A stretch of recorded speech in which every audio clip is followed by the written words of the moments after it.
રાજકોટના જંગલેશ્વર વિસ્તારમાં ડિમોલેશનને પગલે પરિવારને વિવિધ અસરો થઈ રહી છે.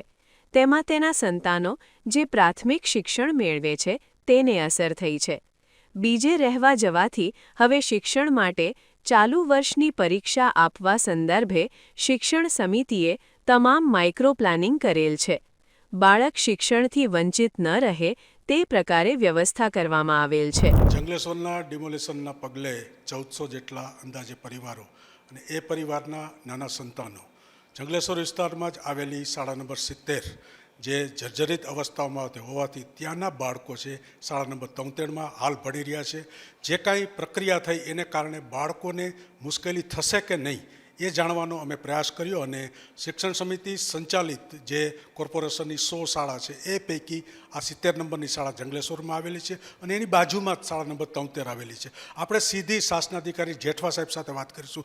જેઠવા સાહેબ, ખાસ કરી અને જે 1 થી 8ના બાળકો છે જંગલેશ્વર વિસ્તારમાં જે ડિમોલેશનની પ્રક્રિયા થઈ એના એ બાળકો 70માં જતા હોય, પણ 70 તો છેલ્લા 6 મહિનાથી આ બંધ અવસ્થામાં છે અને 73માં ભણે છે. તો આ બાળકોની કેવી રીતની વ્યવસ્થા હોય છે અને કેવું તમે આયોજન કર્યું છે?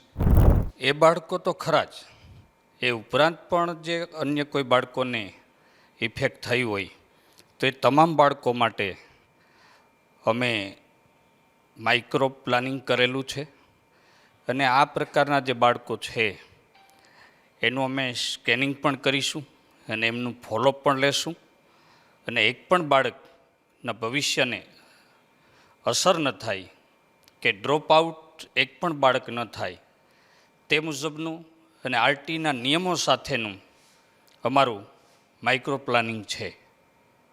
ખાસ કરીને સર, એ વિસ્તારમાંથી બીજા વિસ્તારમાં રહેવા ગયા હોય ત્યાં પણ સરકારી શાળાઓ હશે, તો ત્યાં તેમની વ્યવસ્થા થઈ શકે કે આવું કંઈ તમે પ્લાનિંગમાં છે?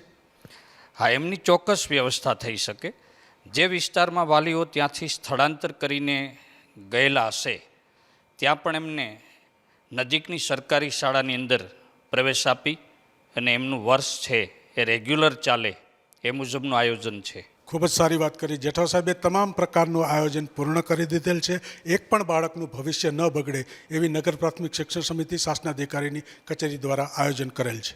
વર્ષ ન બગડે એવો પ્લાનિંગ પણ શિક્ષણ સમિતિ કરી રહી છે. ત્યારે આપણે સીધા શિક્ષણ સમિતિના ચેરમેન વિક્રમભાઈ પૂજારા સાથે વાત કરું. પૂજારા સાહેબ, ખાસ કરી અને જે ડિમોલેશનની પ્રક્રિયા થઈ, પરિવારો વિખૂટા થયા, અલગ અલગ થયા, એમાં નાના બાળકો જે શાળામાં આસપાસ ભણી રહ્યા હતા એ બાબતેનું તમારું કેવું પ્લાનિંગ છે? જે પણ આ ડિમોલેશનના કારણે, જે જંગલેશ્વરનું ડિમોલેશન થયું એના કારણે જે સ્કૂલમાં જે પણ બાળકો ઉપર અત્યારે ભણતરની કંઈ નાની મોટી ઇફેક્ટ આવશે તો એ અમે નગર પ્રાથમિક શિક્ષણ સમિતિ એનું સુચારું આયોજન કરેલ છે. અમારા શાસનાધિકારીએ પણ માઇક્રો પ્લાનિંગ કરેલ છે. કોઈ પણ બાળક શિક્ષણથી વંચિત ન રહે અથવા એનું જે શિક્ષણ ચાલુ છે એમાં ક્યાંય પણ વિક્ષેપ ન થાય એ તમામ પ્રકારના અમે પગલાં લેવા બંધાયેલા છીએ અને અમે એની તૈયારી પણ કરી છે. અલગ અલગ જગ્યાએ કોઈ એમના વાલીઓ જો રહેવા ગયા હશે તો ત્યાં અમારી સરકારી જે સ્કૂલો હશે નવી, એટલે મીન્સ કે જે વિસ્તારમાં આવતી હોય ત્યાં પણ એમને જો અભ્યાસ કરવો હશે તો અમે એ રીતે પણ અભ્યાસ કરાવશું. આચાર્યશ્રી સાથે પણ અમારો સતત સંપર્ક ચાલુ છે કે કેટલા બાળકો આના કારણે બાળકોને જે આવે છે તેમાં કેટલા આવે છે, નથી આવતા, શું છે, એ સતત બધી માહિતી અમે અમારા આચાર્યશ્રી સાથે સતત સંપર્કમાં રહીને કરી છે.